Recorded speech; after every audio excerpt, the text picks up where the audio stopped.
In this slide, we discuss about this life cycle. So first is planning. These are in-depth understanding of how planning happens. Okay, so develop a plan to manage the relationship. This is often the first step in the third-party risk management process. So what we generally do here is identify regulatory requirements. So is the need exists or not, that we have to define. Sure about that. So is that need is very important or not? Inherent risks of activities. Determine business requirements, analyze risk or benefit. So are we, if we are hiring someone, is it risk is more or benefit is more? We have to analyze that. Incorporate risk strategy, how to mitigate that risk strategy should be implemented there. Establish a third party risk profile. We have to establish the risk profile at that particular vendor. To identify and qualify third parties. So we have to identify more than one, and we have to, out of 2 or 3, so we have to qualify them, and one should be qualified, one should be best adopted to your actual situation or actual requirement. Okay, this is the first step. Second is due diligence. So due diligence, again, it's like whatever we conduct. Simply means second stage of third risk management. It's called due diligence. So before signing a contract, thoroughly check whether the vendor is trustworthy and capable of protecting the organization. It's like background verification basically.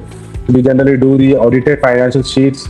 The financial sheets has been audited, check whether the company is financially healthy or not. Next is business reputation and litigation.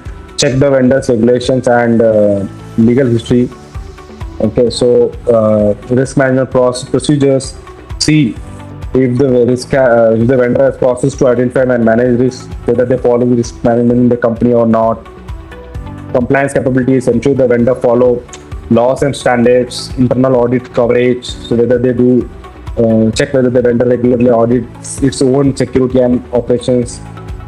Information security, whether they're following some principles of information security like zero trust or whatever it might be. Trust before trust, but never trust before verify, and never trust, verify always. So these are the 2 principles generally we follow in this or zero trust. There are 2 concepts. Zero trust is called, again, it's a full-fledged never trust, verify always, but trust before verify before trust is the other concept. So we know that the guy, but we want to verify him. The other case in zero trust, we know everyone, but even though we know, we think like we don't know him. Every time we never trust anyone. Every time we verify directly. But the other way, which already exists before zero trust, is verify him before trust. Once verified, and you trust him for life. But in zero trust, every time you see any guy, even you know that guy, you don't trust. These are the principles. So right now in my company is a zero trust. Okay. Thing. So these zero trust is the information security format. Can we say that? Or program? This is a program. It's a program. Okay. So in every company, this program is running zero trust or what? No, it is like philosophy. They follow whatever the philosophy. This is a philosophy actually. So zero trust is a philosophy. So somebody follows this zero trust, somebody not follows. Trust never, verify always. This is the philosophy of zero trust. It has the principles again. Okay, this is the principle. Philosophy is zero trust. Principle is trust never, verify always. So we think like whenever we see a request is sitting to any of the asset, it might be server or whatever it might be. So we think that it is somebody is trying to hack me only. We generally verify him every time he comes to me. The other way is verify before trust. Means first we have to verify him that he is the one or not. Once verified, and we can trust for a lifelong. Generally, we follow this in federated IAM, federation, AD federation or IAM, whatever. We generally nowadays we follow this single sign-on technologies. No, so federated IAM. Access management. Yes. Yes, federated AD and all, SAML, SPML. So these are the technologies we do. Generally, OAuth, Okta. These are the tools generally we follow for federation between one service to other. So like we are taking authentication from Google and we are implementing it in our organization. So we can log in through Google, Gmail, otherwise Outlook. So these are the federations, AD, Azure AD, whatever it might be. Okay. So reliance on And subcontractors. sorry, can I share one Yeah. experience? Sure. Definitely. In our company, we have to do a tenant restrictions block, like third party tenant restriction block. Like anybody should not access outside the SharePoint or OneDrive or email and Teams, third party Teams. And so for many of the cases, right, for if they are using same CVS password, same CVS credentials, and if the user have a guest account, we are giving them access based on the Archer finding and opening an Archer exceptions. But the things like if the person is telling that, hey, I definitely have to use the third party credentials, and I cannot go through the user cannot have trust like that. And then we are opening the federation with the SSO, and there are also another one called LMIA something. Okay. LMIA or yeah. I think I forgot I think I'm checking that email. It is right here. It said sorry, Samuel 2.2 federation. Okay, SAML, security access and markup language. Yeah. So why do we need this? Like, I did not understand. Is it for business to business federation, right? Why will this will get implemented basically? What is the need of this intra federation, B2B or SAML federation? See, SAML is a technology. It's a security access and markup language. It's nothing but XML format where security accession token will be given. So one is, for example, we can say that one is identity provider, one is resource provider, or we can say this source provider, RP or SRP, SP basically. So let's say, for example, I want to access this resource. Let's say, for example, this resource might be makemytrip.com. Okay. So this is my resource. I just want to book some flight ticket through this particular thing. So somehow I am the guy who is sitting here. So I just want to access this. So whenever I go here to visit, it will ask me to sign in. Okay. Otherwise, sign up. So generally people are bored to use this sign up. And even nowadays, everyone who are having basic credentials like Google, Facebook and Outlook or Microsoft.com. So these are the major identity providers. So once you have these credentials basically, so you have been trusted with this company since so long. So everyone has nowadays, each and every guy who is there on internet has one Gmail ID. So there is no need of signing up here again with this particular server. So generally we follow sign in via Google. Sign in through Google. So what this Google do? This is identity provider. Okay, Google is identity provider to me. So whenever I click on this sign in through Google, so it will go and check whether I have a Google ID or not. So this identity provider will ask me Google password. So I have to put some xyz.com, xyz@gmail.com. Then I have to put 1, 2, 3, 4, whatever the password I have. So it goes here and hits here. It will check whether I have Gmail ID or not. Yes, I have. Then password verifies and it will give a token security assertion means now this identity provider is saying that this guy is verified by me, so he is genuine guy, he is not a hacker, attacker, please allow him access.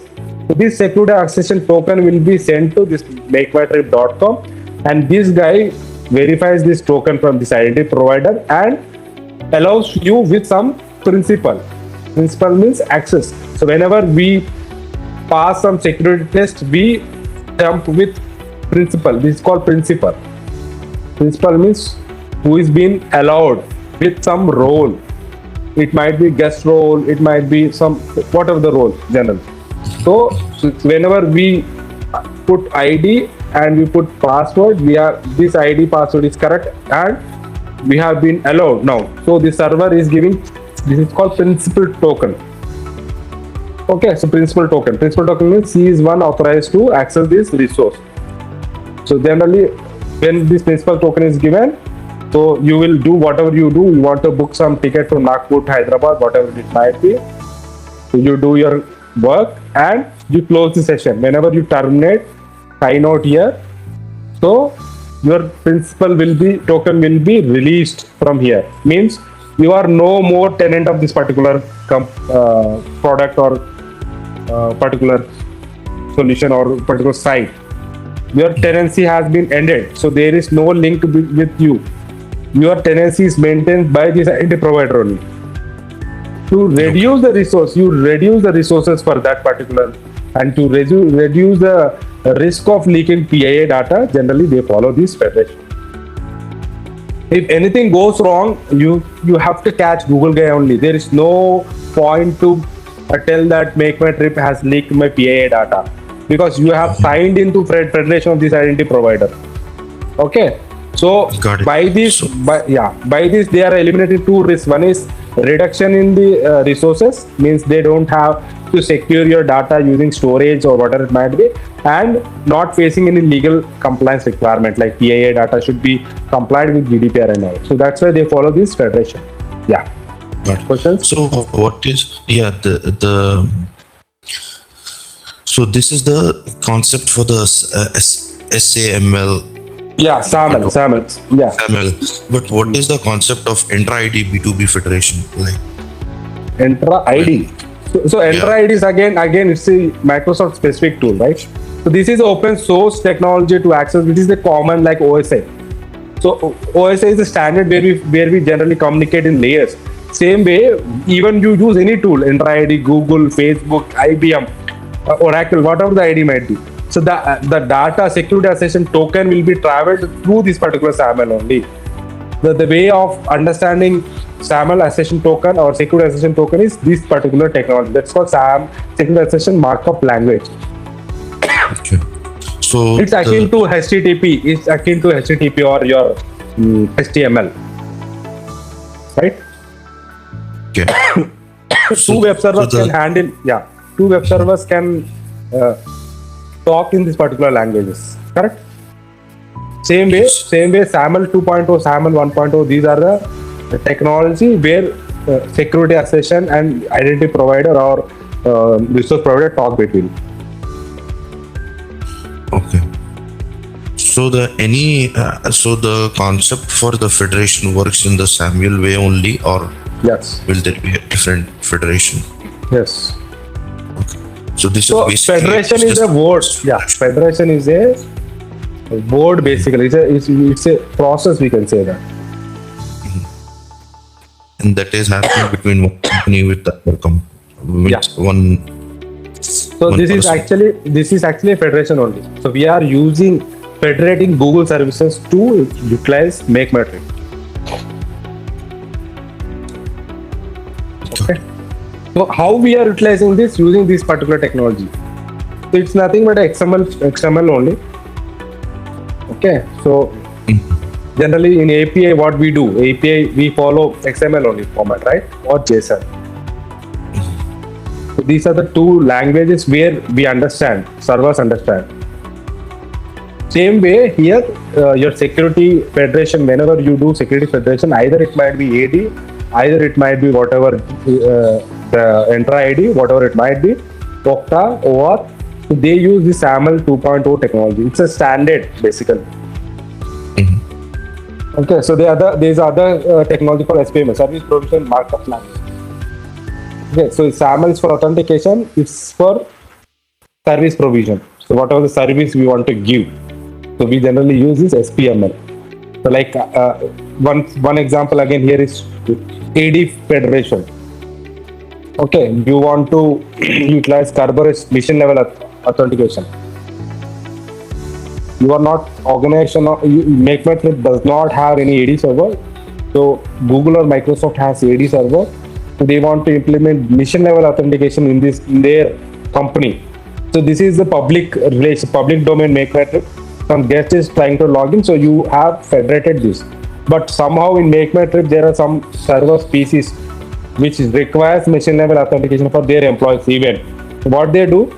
So they take Microsoft or Google's federation. They use their authentication mechanism, how they authenticate with their missions. So generally it requires this guy to be provisioned here. In Microsoft they must have created some ID password to this guy. So how they happen? It happens through service provision markup language. Because Kerberos service has been hosted in their company. So this is their premises. For guests who want to book ticket using this resource, they follow service accession markup language. But within the company, who is the employee of the company, who is the CEO of MakeMyTrip, CIO of MakeMyTrip, some application developer, some security analyst, they want to utilize the services of Microsoft. They use service provisioning markup language. Clear? Yep, clear. So federation happens only on the two bases, SAML and SPML. Yes.